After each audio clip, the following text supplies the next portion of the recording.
You're halfway through a late shift stacking boxes in the back room of a grocery store when your phone starts vibrating in your pocket. You almost ignore it. You're already behind on closing tasks, and your manager has warned you twice this week. But the screen shows your younger brother's name, and something about the timing, past midnight, no prior message, pushes you to answer. He's not speaking clearly. You catch fragments. They're saying I didn't. They're coming. Then the line goes dead. You call back. No answer. You call again. Nothing. You stand there between crates of canned food, calculating. If you leave, you risk your job. If you stay, you risk something you don't understand yet. You grab your jacket and walk out anyway. By the time you reach your apartment building, the police are already there. 2 cars. Lights off, engines idling. Your brother is in the back seat of one, wrists cuffed. He looks at you like he's trying to memorize your face. You demand to know what's happening, but no one answers directly. They ask you questions instead. Where were you? Who have you spoken to? Do you know anything about a robbery that turned into a homicide an hour ago? You don't. But your brother says your name when they pull him out of the car, like you're the only thing anchoring him. And when he whispers, "I didn't do it, but they think I did," you believe him without hesitation. That belief becomes your first decision. Over the next 48 hours, you make a series of small, desperate choices. You talk to people you shouldn't know. You follow leads that feel wrong.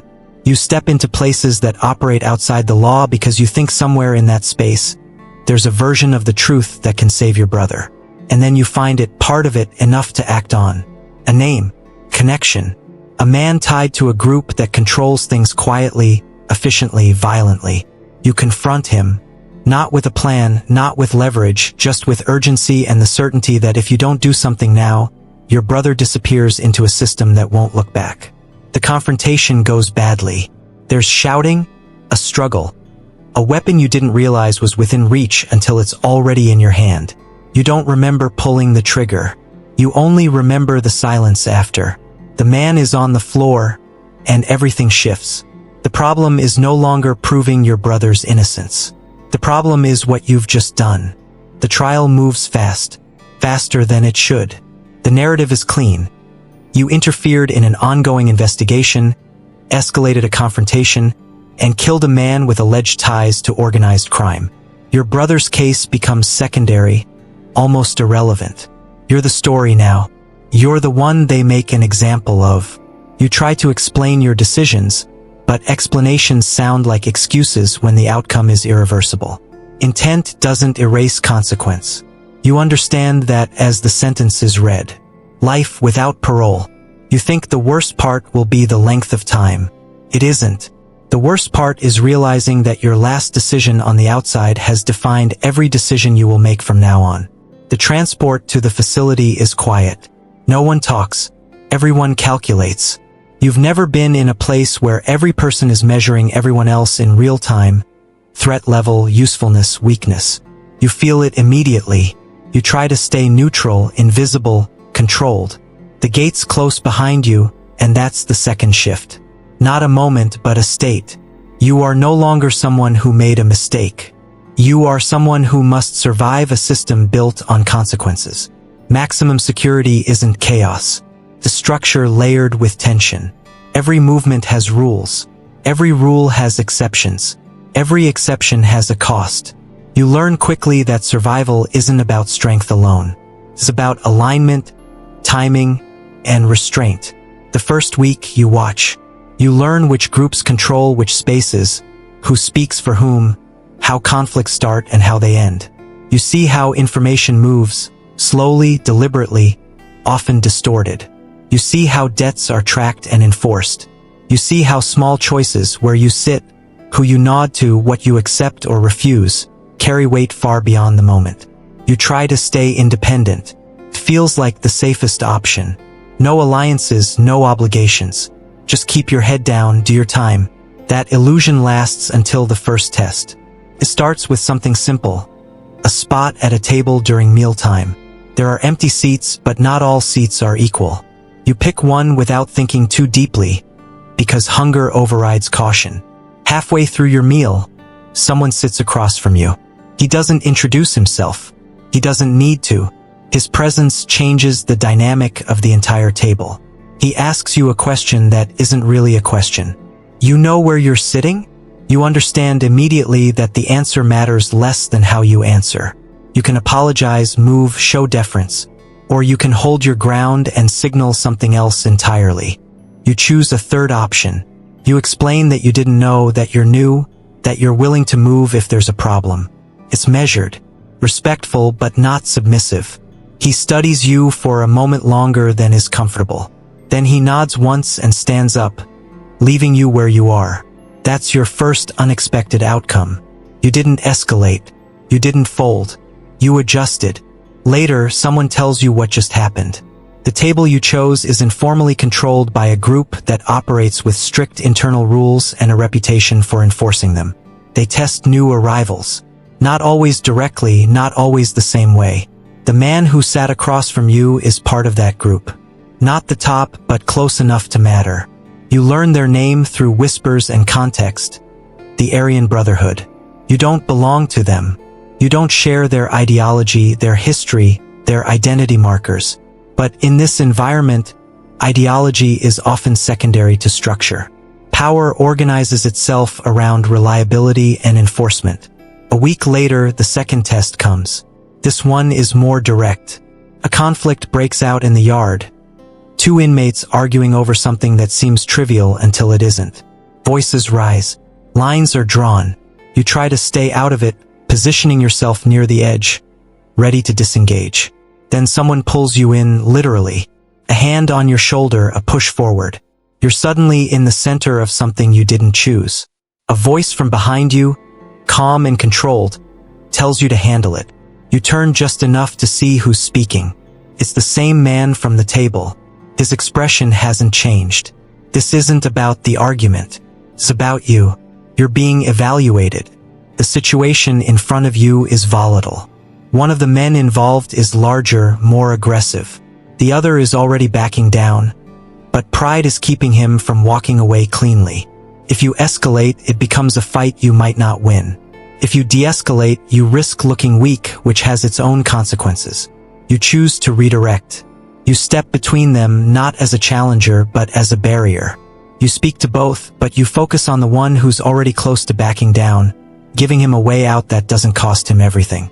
You frame it as a misunderstanding, something that can be resolved later, privately. It's not about being right. It's about giving both sides an exit that doesn't require immediate violence. It works. Barely. The tension doesn't disappear, but it shifts enough for the moment to pass. The guards intervene seconds later, dispersing the crowd before anything else can happen. Afterward, the same man approaches you again. This time, he speaks more directly. He tells you that you think before you act, that you understand consequences. He tells you that in a place like this, that's valuable. He doesn't ask you to join anything. He doesn't need to. He makes it clear that you're being watched, considered. From that point on, your decisions carry an additional layer. You're not just surviving. You're being evaluated for potential alignment with a group that operates with a level of coordination and influence you can't ignore. You start to see how they function. It's not random violence.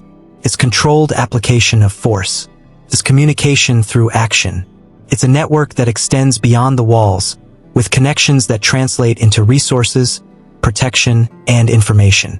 You also see the cost. Alignment means obligation. It means participating in things you might otherwise avoid. It means your identity becomes partially defined by the group's actions, not just your own. You resist at first. You maintain distance where you can. You engage when necessary, but you don't commit. You tell yourself that you can navigate the space between independence and alignment indefinitely. That belief holds until the third test. This one isn't about presence or conflict management. It's about action with irreversible consequences. You're approached with a request, not framed as a demand, but structured in a way that makes refusal complicated. There's an inmate who has crossed a line, violated an internal rule that the group enforces strictly. The details are vague, but the implication is clear. Action needs to be taken, and they want to see if you're willing to take it. You have time to think. Not much, but enough.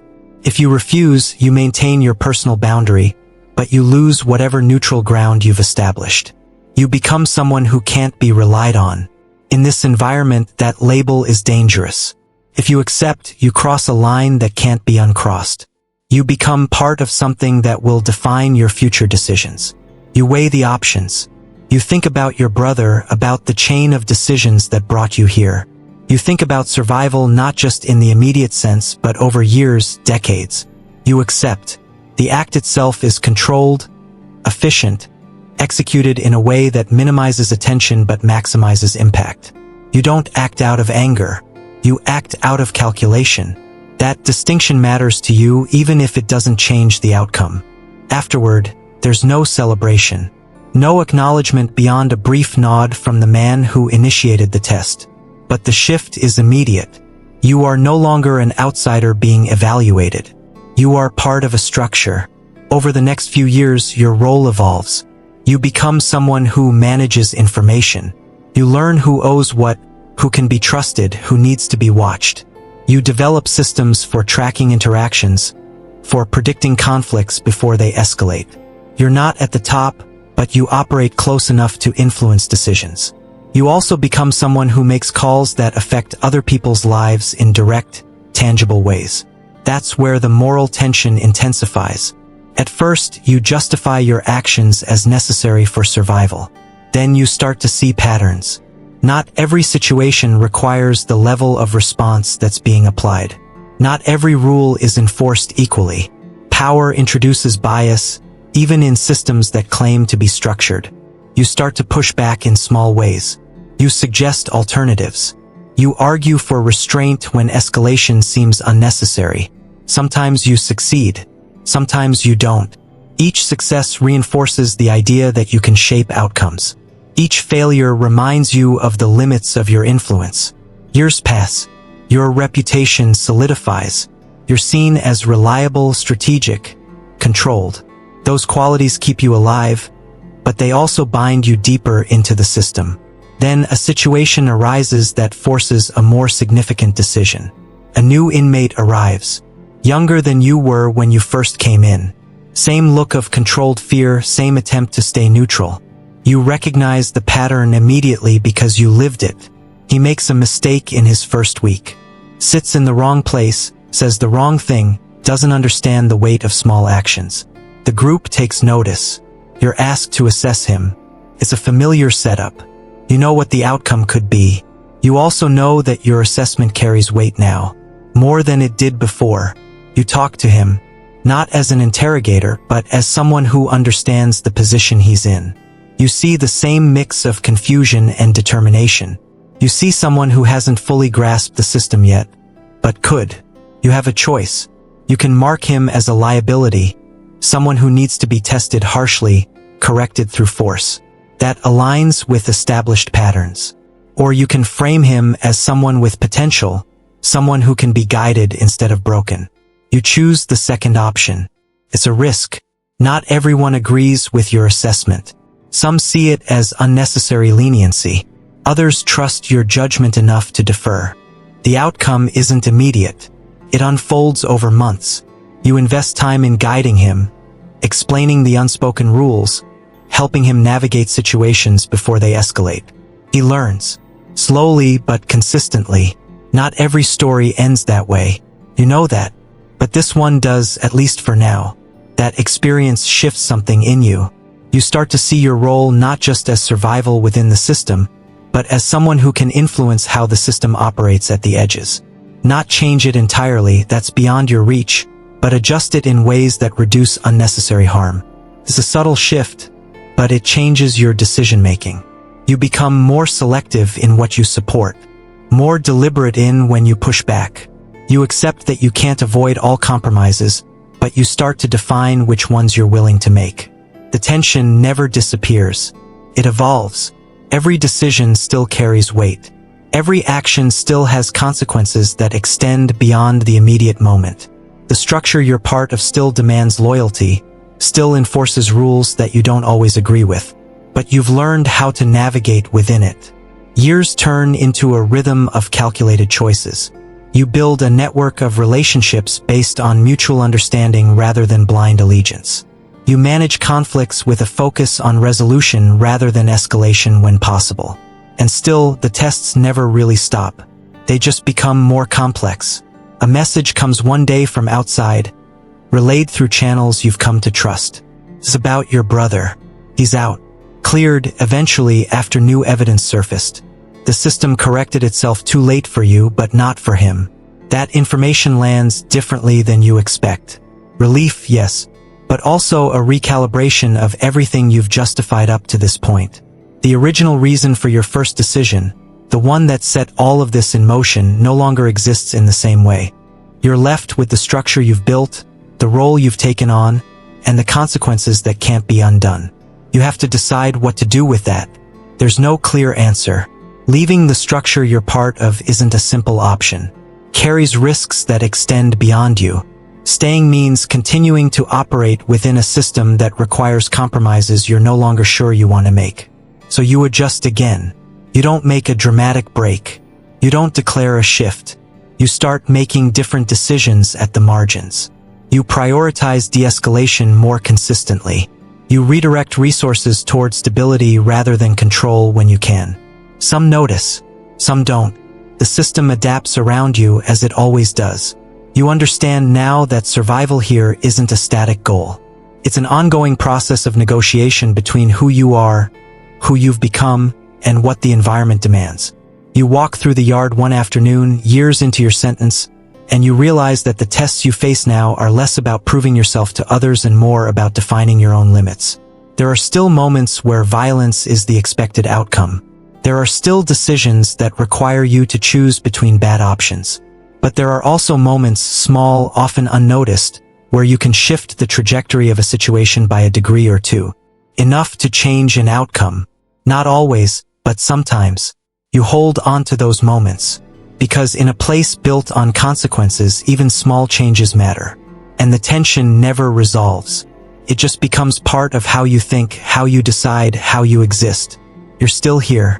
Still calculating, still navigating a system that doesn't care about intent, only outcomes. And every day you decide again who you're willing to be within it.